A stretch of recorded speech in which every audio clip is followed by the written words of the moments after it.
there exists a constant battle for survival. Welcome, my friends, to Atomics on a Friday, a fascinating journey into the realm of cybersecurity, data, and atomic testing. Today, we shall embark on an adventure with two seasoned experts who have roamed the cyber wilderness for years, honing their skills and strategies.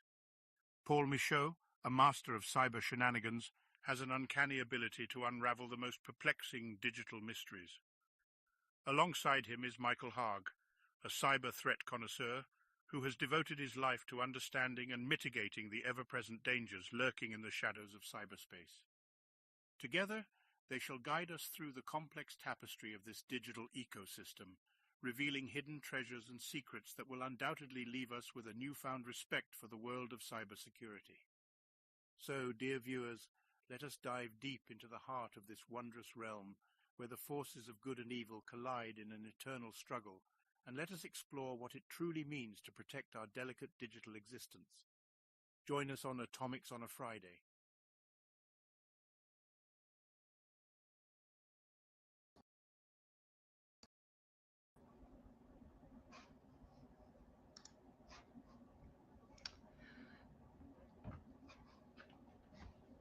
I think you are muted, but welcome.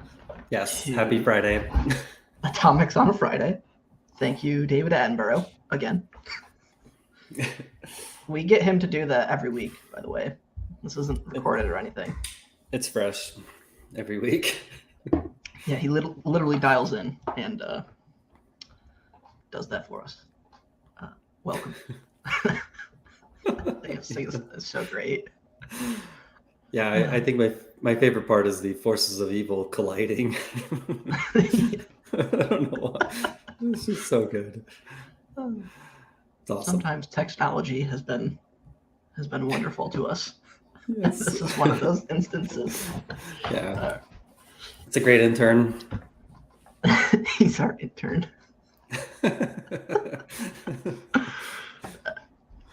Let's awesome. Jump in. Yep. Got a lot of content today, which is always cool. Yeah.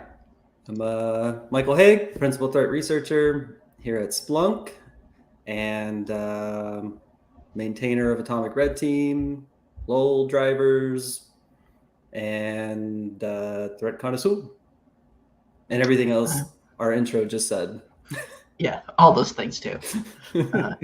I am Paul Michaud. I am a Principal Threat Hunter at Red Canary, also a maintainer of Atomic Red Team. And I think that's pretty much all of my cool stuff. That's pretty much it. I don't have anything else cool like Mike does. That's why we put Mike first. No, I just got the beard. Well, you got the beard now too on there. I do. Yeah. That's hilarious. All right. Let me flip screens and buttons. Yeah. Today? So today we have an agenda. Oh, we did. It's over here. Other one. Other ways. So basically, we're kind of on our series of like back to the basics of atomic red teaming. In this particular case today, I wanted to, I guess, a little bit go back over the Invoke Atomic framework because we're going to be using it again. So I figured why not reuse it. And last time we went through Invoke Atomic, showing how to just use it locally on a local box. Sort of again today, the very basics premise is again to install it is more or less this all comes from our Invoke Atomic repo under the wiki, and it's under the installation tab. I'll drop it in the chat. But yeah, so these all come from there. And the idea is that if you want to install Invoke, which is the execution framework, it's these two simple lines, which the first one will download it. And then the little commandlet there will install the framework and get the Atomics repo. So it downloads the repo, gets to the execution framework, and ready to go. If you already have it installed, that second line there, actually, I'm sorry, if you don't already have it installed, the second line will do it through just straight PowerShell using install module. which is probably another really quick way to run and get this going. And then the last one is literally just installing the atomics folder. So if you have the framework, you just want the atomics, like you could just run that last line and call it.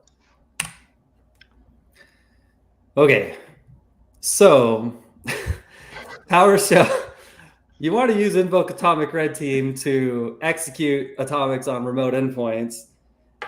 This is fun,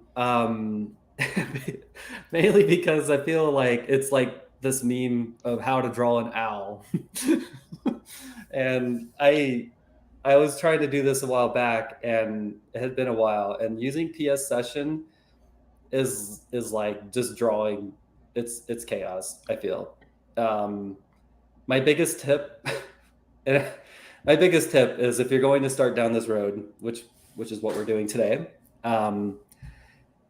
either use it on domain joined systems, log into your machine as like a domain account, and they're all domain joined, or local only. The other piece that you have to do here is obviously enable PowerShell remoting. I think in our cases today, Paul, we already have remoting enabled. Okay, so that's one hurdle taken care of. Yeah, there's a few. Go back. Yeah, so with local authentication, there is additional steps that you have to take, as in things like trusted host and enabling basic authentication. As by default, it tries to use Kerberos, so if you don't have a domain join setup, it becomes problematic in that aspect. So if you can do domain join for your lab or for however you're running these, highly recommend that. If you are doing local to local, like a workgroup setup, there are quick commands you can run in PowerShell for WinRM to enable basic authentication, as well as quick commands for adding your IP addresses or IP ranges to the trusted host group that would enable it. And it needs to be done on both sides, on both endpoints. It gets really problematic at that point. But once you get it up and running, snapshot the machines, don't let them die, and never have to go through this problem again.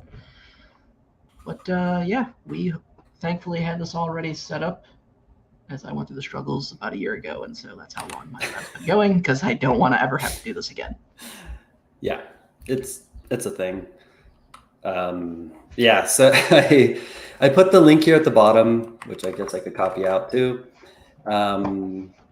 Because I can't imagine typing that out manually. There you go.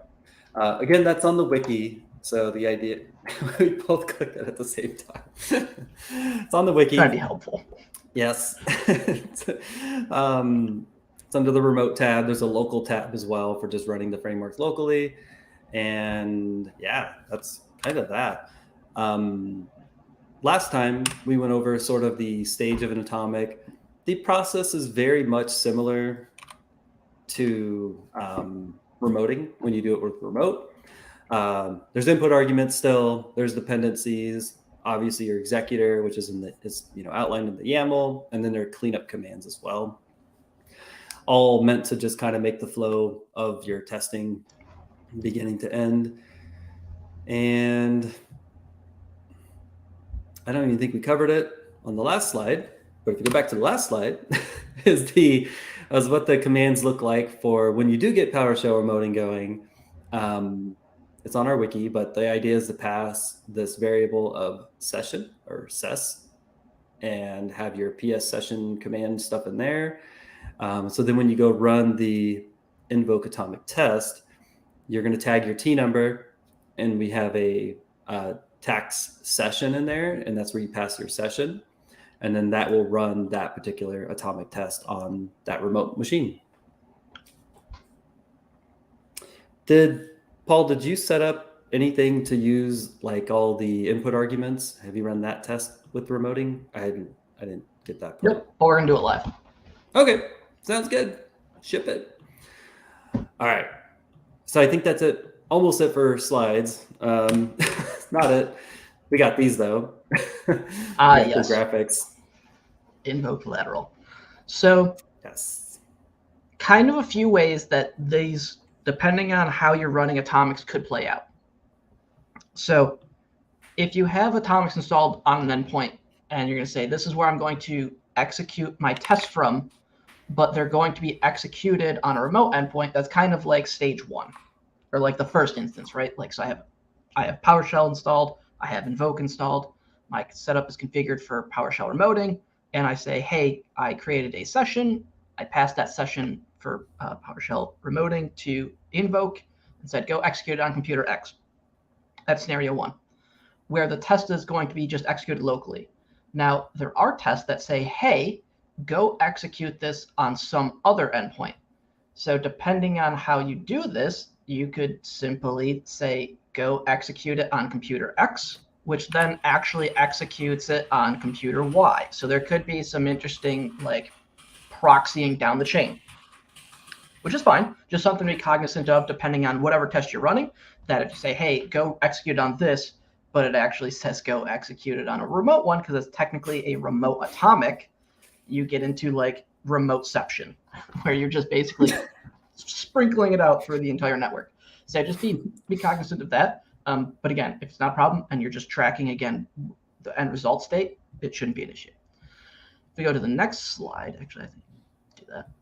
Then you have kind of the scalability aspect now, where now instead of just saying, let me go run this on a single remote endpoint, I can, with PowerShell remoting, pass in 10, 50, 100 computers and say, store this as a variable, go blast this on all the same exact test on 100 endpoints, right? If we think about a network traditionally, we may have a golden image, but when we deploy that golden image out, it is not always the same, especially when we talk about different configurations for different business units, right? There could be different GPOs, there could be different tooling, things that just change the dynamic. So while the base is the same, configuration is completely different, especially when you're talking about security controls. A dev setup for a laptop could be completely different for somebody in accounting. So there could be different policies configured. So your expectation, even though it's the same test, the outcome could be completely different, which is really important when you're trying to validate, especially making sure that your controls are working or functioning as you think that they're doing that. So we're going to kind of look at this kind of setup today, where we're going to just simply run a remote command on using Invoke, but then we'll also look at how we could do something like this, where we can spin up and say, go execute the same thing on 3 endpoints. I think that's kind of it for like a couple scenario or caveats that could potentially occur from that aspect. Cool. Excellent. Yeah. Do it live? Oh, yes. Next slide. Ship it. It's broken still. All right, we'll fix We're it. We're gonna have to get a new one. I think we just need to like visualize it, do it live. I agree. Okay. You want me to run it? You want to run it? No, Who wants to I run got it? it. I'm okay. All right, just make sure we see this. Okay, cool. I know the window's kind of wonky. Hold on, let me full just screen. I can move our pictures down here too, if that helps. There we go. Cool. That's good. So the first thing we do, I've already imported the PowerShell module for Invoke and have the Atomics folder installed, so I'm going to skip over that. But what we're going to do is actually set up a PowerShell remoting session to a single endpoint and then pass in a basic atomic test for it, and then look at some different parameters we could specify. So I'm going to create a PowerShell variable called ses. I'm gonna fix this. Sus. Susp. So we're going to use the new PS session module. We can specify the computer name. I'm going to use IP because I don't remember what they're called, and that becomes problematic. I'm pretty sure that's a valid IP. Oh, interesting. I had issues using IPs over host names, but I've actually had no issues with either one. Thanks, DNS. I presume that's what it is. Now, probably. If you're going to use, or if you're currently, the PowerShell session that you're currently logged in as, if that user has the ability to use PowerShell remoting on the remote endpoint, I don't have to specify a credential. If I want to specify explicit credentials or different ones that enable the remote session, then I can pass those in. And there's a couple ways I can do it. I personally like to use the get credential. It's going to ask me for the username.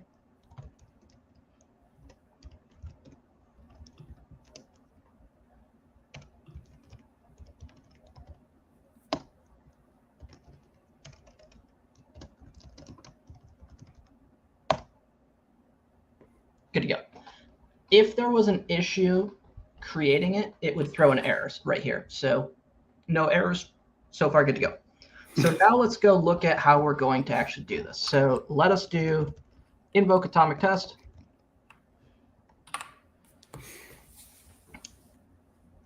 And we will do session.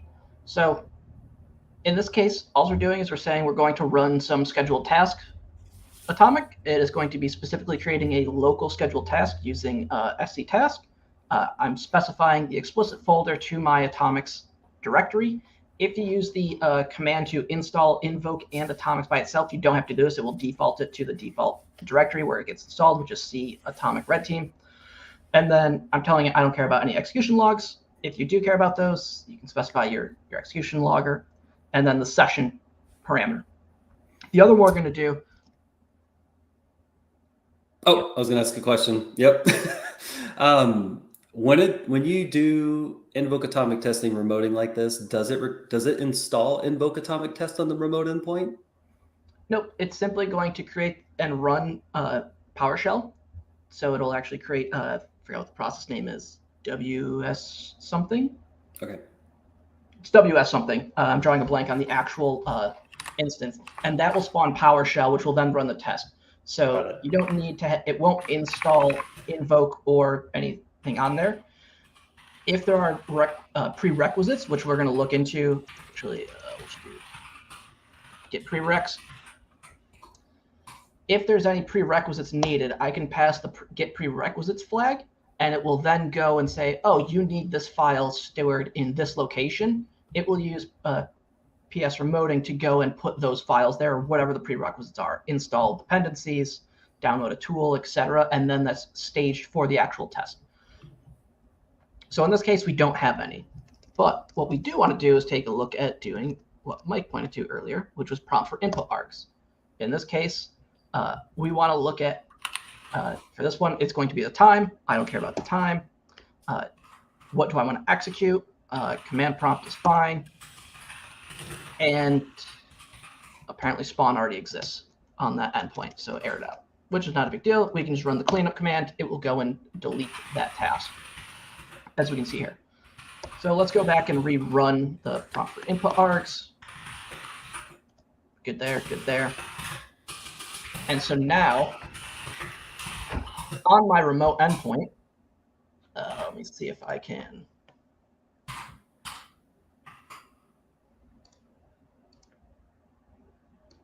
Pull it up.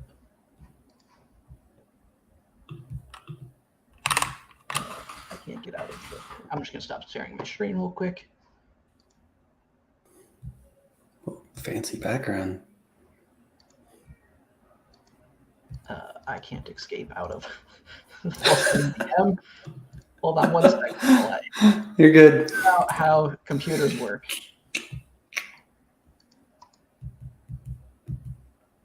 Which T number did you hit again? That was T105, 1053.005, test number 2. I will share that in the chat. Okay. And we also have a banner. This is the right test. Red Team struggles.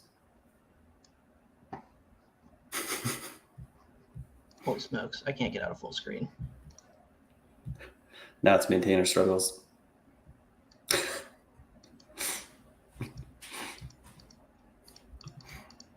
Is it VMware that's hosing you up here? It is. I'm just going to close the app real quick. Okay. Fine. That's what happens when you do it live. At least the tests are working. this is a completely different, unrelated issue. So just letting Yes. you know, invoke works, PowerShell remoting works. This is purely user error. This is podcast. Yep. That's exciting. Yeah, you want, I can share my screen, or if you got it up. I got it. Okay. All right, now we're back to our session thing. Test number 2. You sure was it test number 3? Nope, test number 2. No, test 2. Okay, cool. Okay, so on ArtWinDev, we created a scheduled task called spawn. So let's go validate that real quick.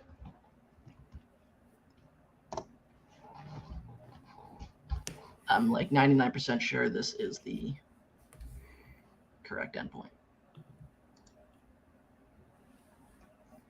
Yay. Atomic remote test. Wait, hold on.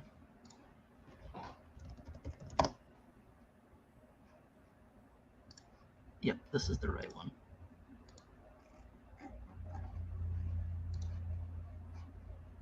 Is it that top one? Atomic Red Team? The little one? No, because it should be called spawn. Oh. That was the default name. That parent process, WSM prob host? Yes, that's the one. Cool. All right, got it. We'll cancel that because I don't know what's going on with that. Okay, and the flashing of the screen was also bothering me, so we'll go back into that. Sounds good. Actually, what is that test? Let's go take a look, because maybe I'm just looking in the wrong directory. T1053-005. I have the... Oh, yeah. Can't click that one, huh?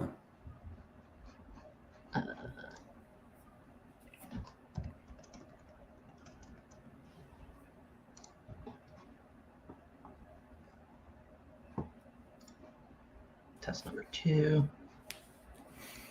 Yep. Okay, it should have been right in the root. Cool. Oh, yeah, spawn. Interesting. Okay, so not a big deal. And then, of course, as we saw earlier, when we first attempted to run it, we can then run cleanup. And that will go and remove said scheduled task. So this is an instance in which we can run one test, or from this endpoint in particular, the atomic dev test, to the other endpoint, which is .18, where it's going to execute it there. What we can do is pass in additional endpoints and scale this out, and it'll go execute it on multiple. So let's take a look at that. And then we'll also circle back to, actually, let me find a test real quick before I go and change the session where I'm going to execute this remotely. Okay, so here's what we will do. We will run test number 3, where I'm going to tell it, go execute it on test 3, but go execute it actually on box 4. So we're going to actually jump around. We're going to see how wild this remoteception gets. Exceptional.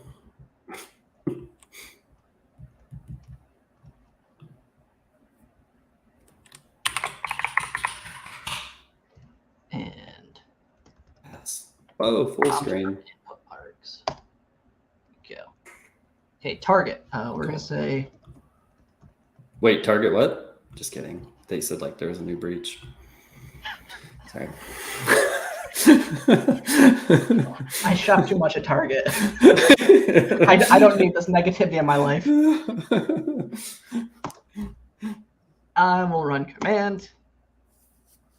A password for authentication. You're gonna Atomic see strong.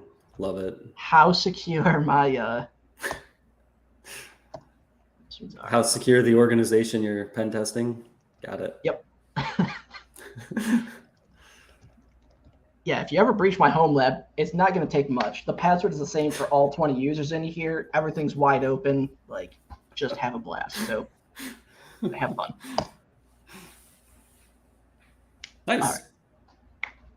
So now, this went and created the test remotely. So it went from my current box to the .18 box and said, hey, on box .25, go create a scheduled task. So I basically just proxied the atomic test to a completely different one, which is fine. Again, just need to be cognizant. I could have simply said, hey, just create it locally and it done, but it doesn't get the same impact that we were looking for from a remote when we want to see from one thing to another, that explicit, what am I looking for?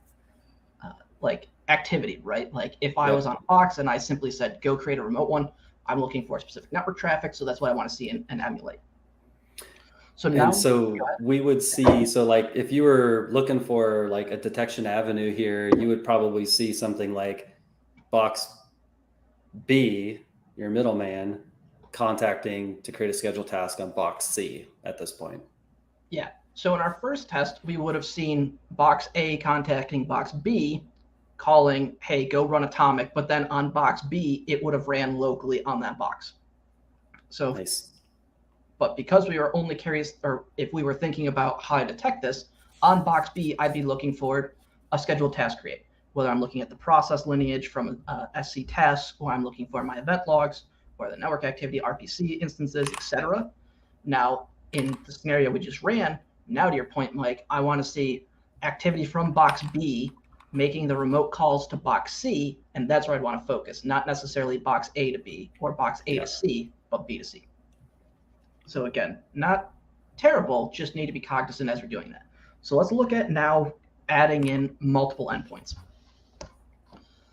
So let's redo our task and let's add in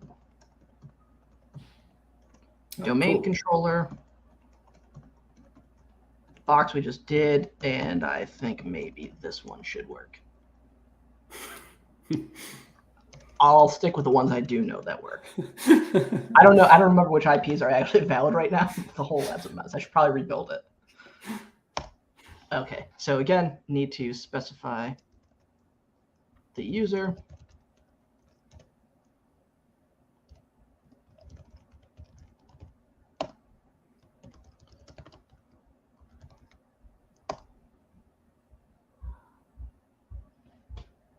And we got it. So now if we do get PS session, ooh, man, we now have 4 sessions running. And 5. Yeah. Oh, I got the same one 3 times. That's okay. They can run it 3 times. This is gonna be fine. We'll say 5. There's 5 things in there. I'm gonna be curious how many times that actually tries to execute on .18 now. I'm surprised the counting doesn't start at 0 for the ID numbers, but yeah, okay. I gotta talk to somebody about this. This is everything else starts at 0. Index why start here? But anywho, I digress. So we can at least see these. If I were to, I could pass in a command into the task session parameter to do this manually, but instead it's easier to create a variable, put in that information, and then run it. So now let us do test number 2, and we'll execute the session.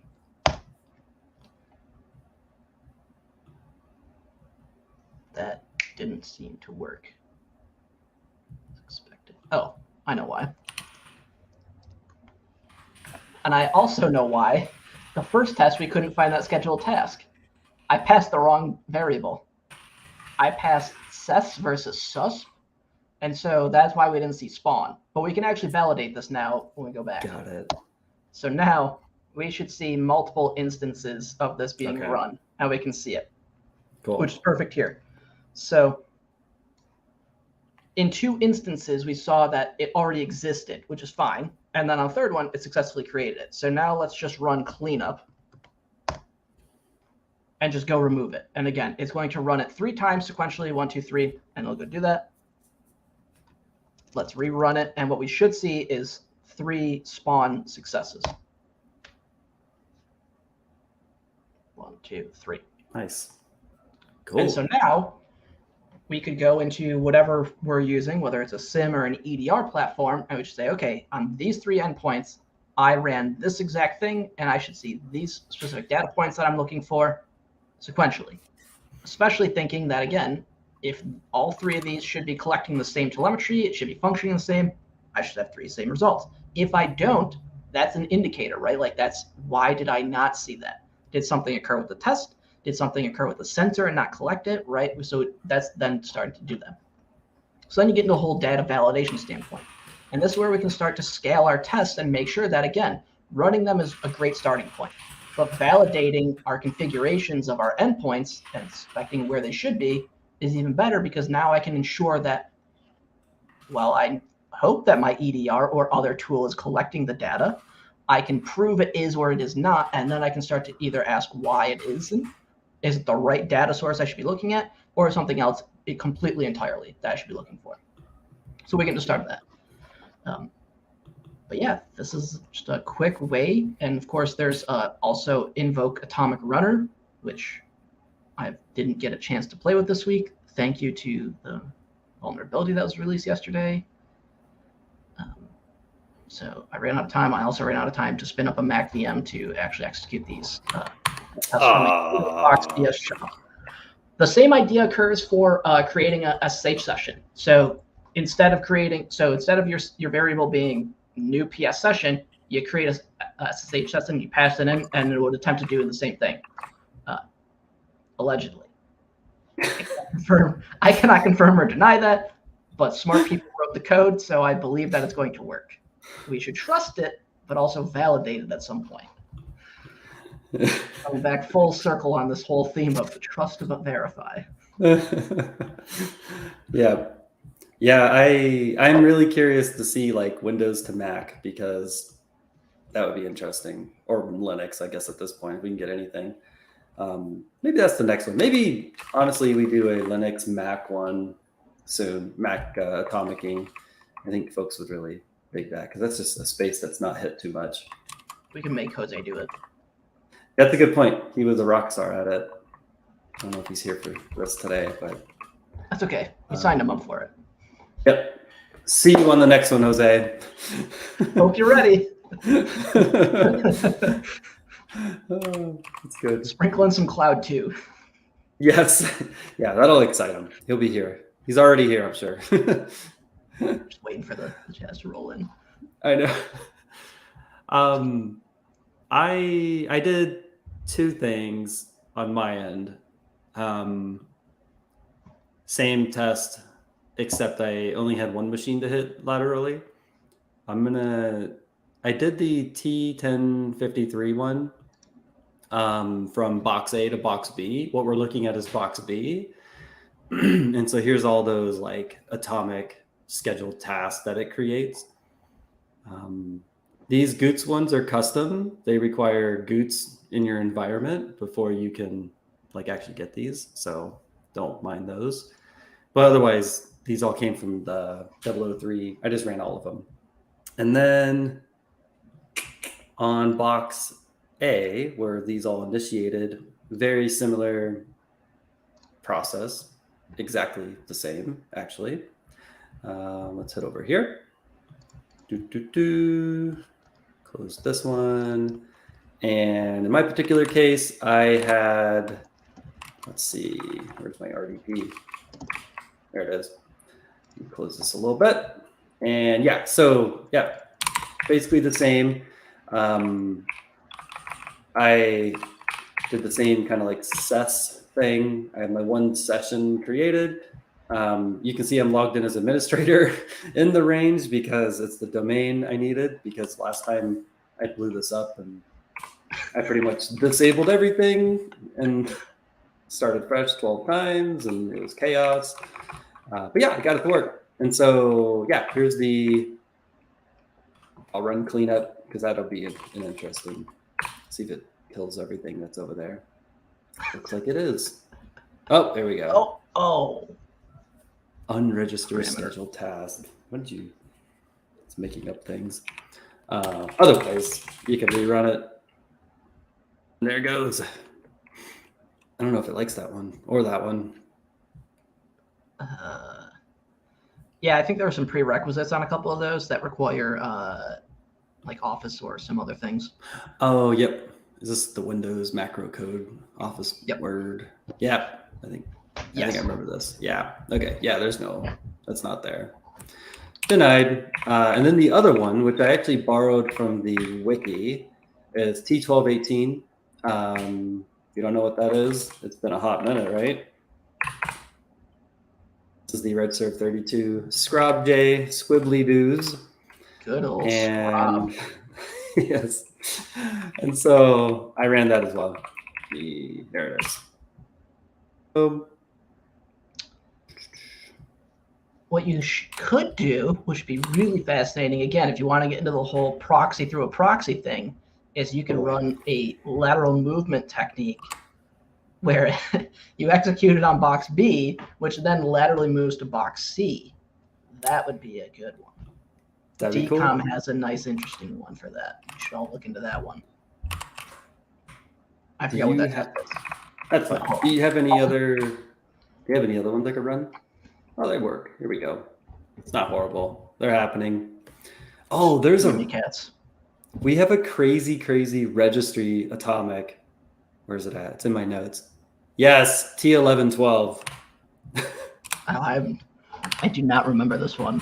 You don't want to remember this one. This one is like, where's it at? T1112 atomic red team. This one happens to have only a couple atomic tests. So I will run all of them. There's like 56 now. Come on. Nobody cares about INF default install. Oh.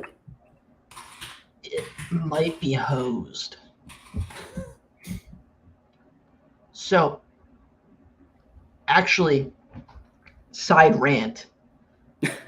We need more registry tests. And here's why. When you realize that certain tools don't record all creations, modifications, or deletions of the registry, that becomes problematic. But there we go. You have to know where those gaps are. And so more registry atomics, the better, especially in the different hives.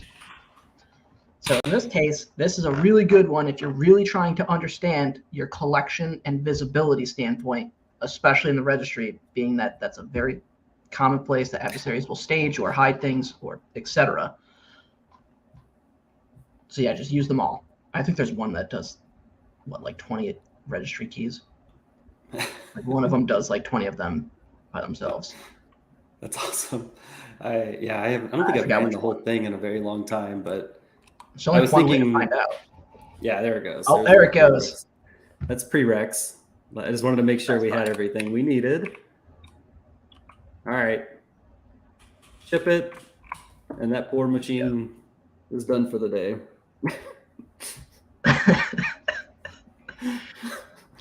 Oh my gosh. Editing has been disabled by your administrator. Okay. You've made too many. You've made too many requests to the registry. Yeah, disable Windows command application. Cannot because it does not exist. Well, that makes me feel better. I can sleep at night. Probably gonna have to do a reversion on this box now. Can't you just run cleanup though, Paul? Like that's what this is for. Nah, still down. Oh, there it is. Error. Yeah, not gonna Those are the important ones that need to be cleaned up in order for the box to resume functionality, but they're no longer there. Done. Dead cat. But remember, you also have to hit certain criteria in order for certain events to start collecting or logging. Pay attention to that as well. What I mean by that is you have to meet some logic and thresholds in order for additional event types to be collected in certain instances for certain products. So just because it says it logs it doesn't necessarily mean it logs it every single time. What those are, couldn't tell you because black box magic, we have to figure it out on our own, which is unfortunate. But this is why Atomic is here. We can run tests, we can validate, do I see these specific registry key writes, regardless of what the value is? If I write something to it, do I see it? Yes or no? Very easy binary question. Then you can go into the whole philosophical debates of what's the logic that occurs? Do I care about these specific things? But in the standpoint of the understanding of, hey, it says it logs it. Does it actually log it? I need to validate that. And the registry is one of those perfect examples of that. File types are also interesting in some cases where not every file type is logged, and it will only be logged when certain criteria are met, thanks to event filtering. Pay attention to your event filters. And pretty much most all EDRs and whatnot do a level of filtering, right? All of them. Okay, yeah, pretty much they imposed. All of them have some forms of event filtering, some more than others. Some have thresholds that need to be met, and there are a lot of event types that actually have their own like event filtering configurations. Falcon Force has a great series on the internals for one specific EDR that talks about that, going into some of the specifics, that there are certain event types that have their own configuration for collection of when they start collecting, when they stop collecting, how much they collect of it before shipping it. They're like, data's expensive to store, and so collecting everything is not possible at times. So there are certain things which make sense, but in some cases, you're just like, give me the data, which is unfortunate because I will determine whether I want this data or not.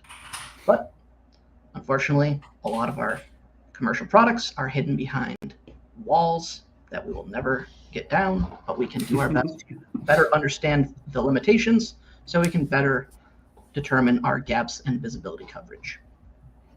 Yep. Yeah, 100%. I think that's a massive selling point for using Atomic. And if you're not, is understanding that coverage where, you know, those gaps within the product you're testing, say during an evaluation.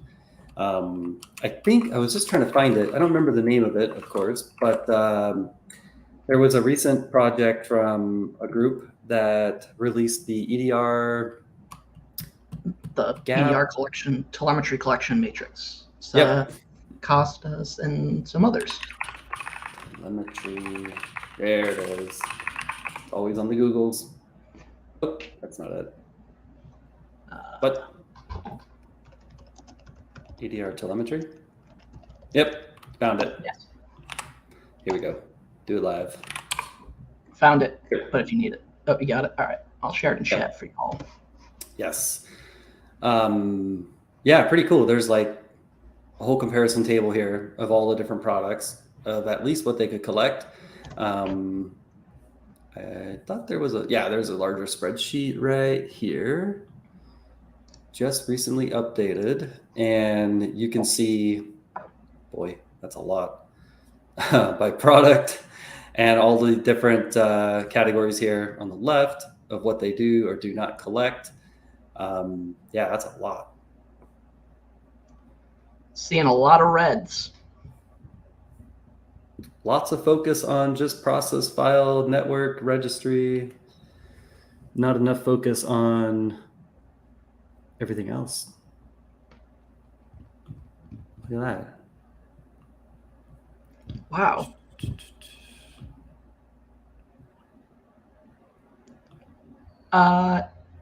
To be fair, in some instances on this, if you go back to the driver,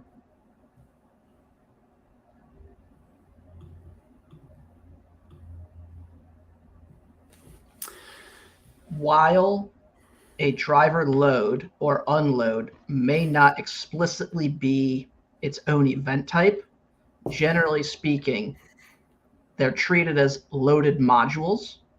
And so you will see them being loaded. Most of them do record the file hashes of those as well. And so it may not be in its own explicit event type. It's kind of grouped in with others. And I can confirm that on... Yeah, so there is some disparity in some cases, but can't confirm or deny explicit ones. But can say that drivers are treated as kind of like DLLs in some cases, so they do get recorded in a sense as like a PE, and so they do get recorded.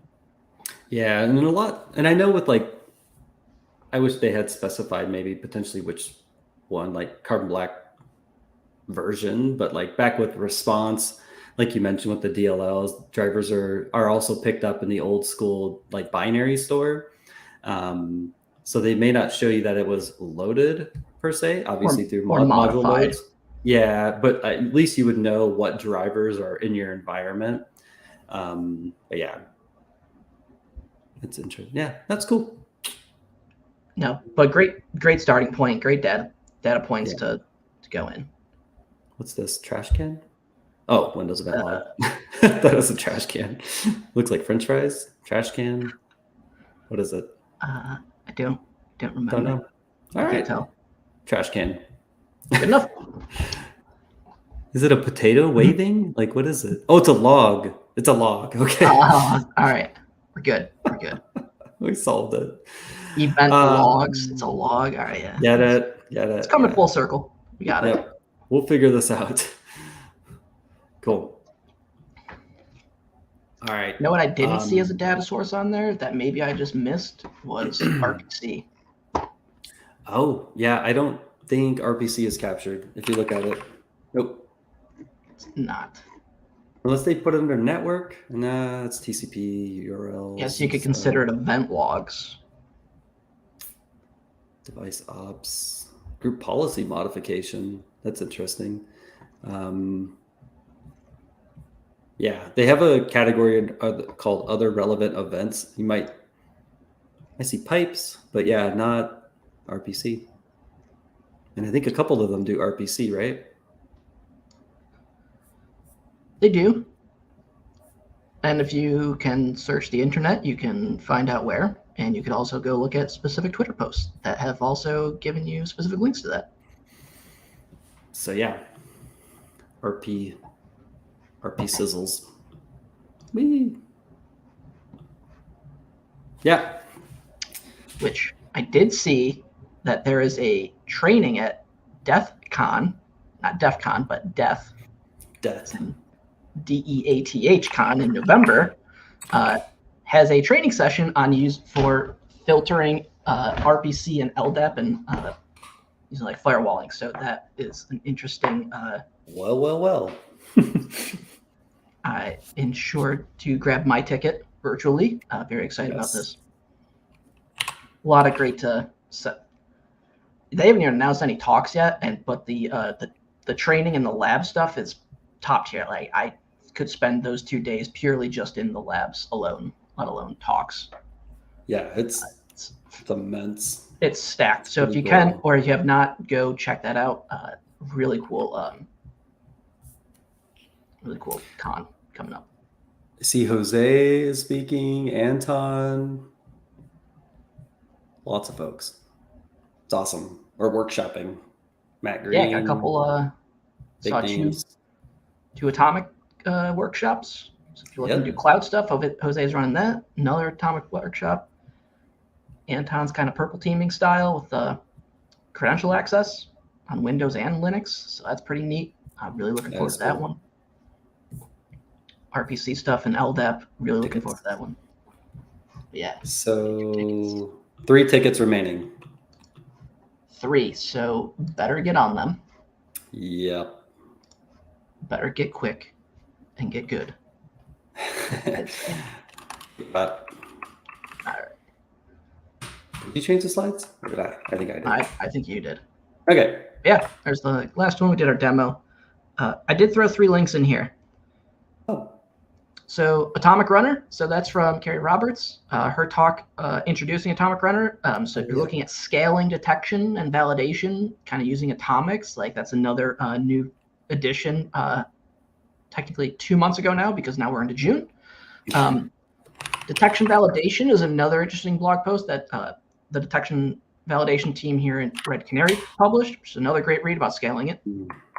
And then tangentially related was a Netflix blog that I've read that they posted yesterday, which was a really fascinating read, especially talking about scaling and testing, different context of, from like detection data standpoint, but really interesting kind of variations or, abstractions, if you will, for scaling, testing, and validation. So that was 3 great posts to go check out. That's awesome. Yeah, that's great. Cool, man. Yeah, the Netflix plug kind of blew my mind. I mean, I know they do a lot of amazing things, but the idea of like creating a whole separate infrastructure and then just like replaying in it is awesome. That's so mind-blowing. It's huge And just scale. like, oh, hey, here's 24 hours worth of what would be normal traffic. Yeah. Let's just capture that and replay it into our dev or, kind of secondary environment to do testing and strain on it. But of course, like, think of this as not like, oh, hey, I ran 3 atomics, but like I ran 40 million atomics across the globe in different data centers and captured that and was able to replay it. It's phenomenal. Yeah. I love reading stuff like this. And again, there's great abstractions of how you can kind of do some scaling and validation from that standpoint. Yep. Yeah, it's crazy. Wild. Yeah, let me just replay this entire day's worth of signals. Like, okay, just a couple button pushes and let it rip. I'm sure there's way more complexity than just button pushes. Couple buttons. But like, I'm sure it's at that point now where there's like, okay, yeah, just send it over there. But building the infrastructure and the tooling behind it is always fascinating. So if you like that stuff, go read Netflix. Yeah. Scaling it stuff that's top tier. That's super cool. Awesome, man. Well, hopefully everybody got something new out of this, and this is again part of our atomic basics, atomicing in the basics, and we will catch up next time. What are we gonna do? Mac Linux, Jose? Linux? Sure. Yeah, why not? Jose can't say no, so it's not here. Yeah, exactly. Jose will be back again in 2 weeks, and we will do some atomicing on Linux, maybe some cloud, lots of cloud. That'll interest him. So we'll be safe. But yeah, he might be interested. Might know a thing or two. I'll get him. We'll get him. Right on. Yeah, man. Thank you so much, Paul. This was fun. Thanks, Mike. I always enjoy this. So yeah, it's a good time. I know. Next time, I just need more coffee. I'm all out. Yeah. It's getting late here, so my coffee consumption has ended. Otherwise, I'll never sleep. Sad. It's only noon. It's like coffee lunchtime. Yeah, you can get fit one more in for the day where you're at. Good to go. Yeah. At least a simple 10-ouncer. At least a pot or two. Yep. You got time. There's enough. We're good. We'll figure this out. Oh, all right, buddy. We'll catch you. Hope everybody has a good day. See you later. Toodles. Bye.